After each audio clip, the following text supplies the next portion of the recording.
Hi. Hello, hello. Yeah, well, Chantel, in one of our previous conversations, you conveyed some thoughts to me that I think would be important for our whole membership to hear. So before we get started on the rest of our interview, I wanted to just give you a chance to express those thoughts to everyone.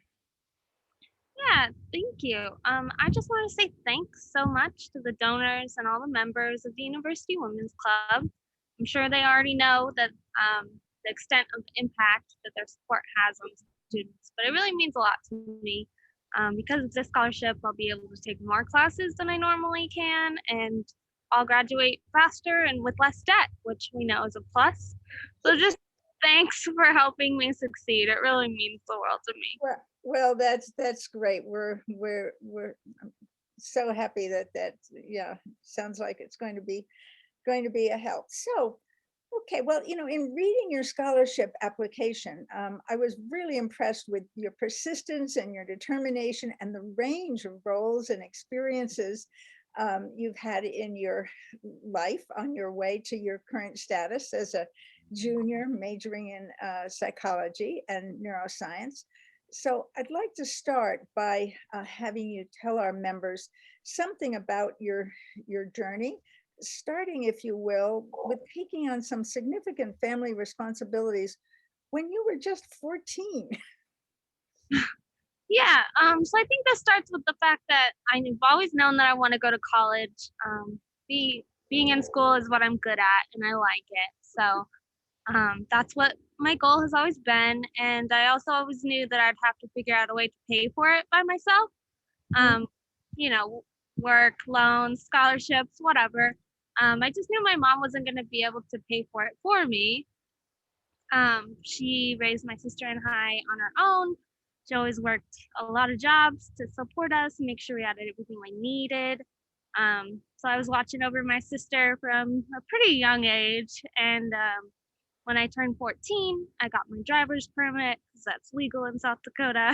And I started working at the mall to help pay some bills, take some stress off of her. Uh-huh. My sister did the same thing. Um, so that was my teenage years. Mhm. My mom was diagnosed with multiple sclerosis when I was a senior, so she can't do a lot now. So my sister and I still do everything we can to help her out and send her money if we can and all of that stuff. Um, well, I run into quite a few obstacles, mostly, cars breaking down and those things that just really throw a wrench into your plans. But every time something goes wrong, I figure it out.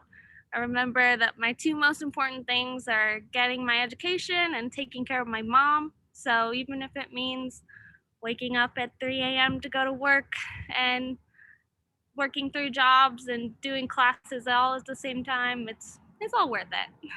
Yeah, well, that's great, and I know that it's worth it because you have some very ambitious goals, and so I think it would be useful just to hear just a little bit more about what you hope to do career wise, about your future hopes and plans. Yeah. So I've been interested in neuroscience since I was a kid because I just think the brain is super fascinating. Hmm. I actually came to CU Boulder specifically because they had just added a neuroscience major. I've been here for a few years now, but my main interests were always supposed to be like neural circuits and neurological diseases like MS, what my mom has. Hmm. And I took a philosophy course a few years ago that covered really in depth like injustices in the legal system. Uh-huh. So I'm still interested in brain things, but I really want to be able to integrate that knowledge, the biology and the psychology of trauma, and apply it to the injustices in the country, many of which we've seen heightened very much in the last year. Right. Yes. It's just really Yeah. clear to me that children are experiencing traumas at really young ages simply just because of the discrimination they face because of their race or religion or how much money they have. Um, Mm-hmm. so I'd just like to find solutions based on science to help people of all economic statuses and just all people and raise awareness on how that discrimination affects people's minds and their health and their bodies. Oh, that just sounds like a wonderful future ahead.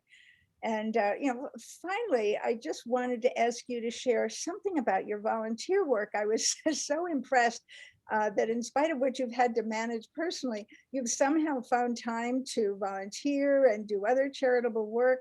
And so, just wanted to have you tell us just a little bit about that, and also why that's been important to you. Yeah. So I like to do whatever I can. I do some volunteer work with my job, with Habitat for Humanity, and I also just participate in as many things around town as I can, toy drives or fundraising or whatever I can. Um, but I think it really comes back to how I grew up. We didn't have a lot of money, and so we benefited from a lot of places. We got a lot of help from nonprofit charities and the government. But I specifically remember for several years when my sister and I were really young that the Salvation Army would bring big bags full of toys for us for Christmas. So as a kid, it was just exciting to have presents to open on Christmas. And as I got a little older, I learned where the toys were coming from, that other people had donated them. And then as I got even older, I realized how much of a relief it must have been for my mom to be able to see us so happy, but without having the stress to worry about paying for them. Right. Yes. Well, that really, I'm that's just a wonderful additional contribution that that you have made. So, and it especially makes us feel good to know that that our help to you gets multiplied because of your dedication to also helping others, making the world a better place for all. So in closing, I want to wish you well in all of your wide range of endeavors. Thank you so much. It really Okay. means a lot. Yes. Okay. Bye bye. Bye.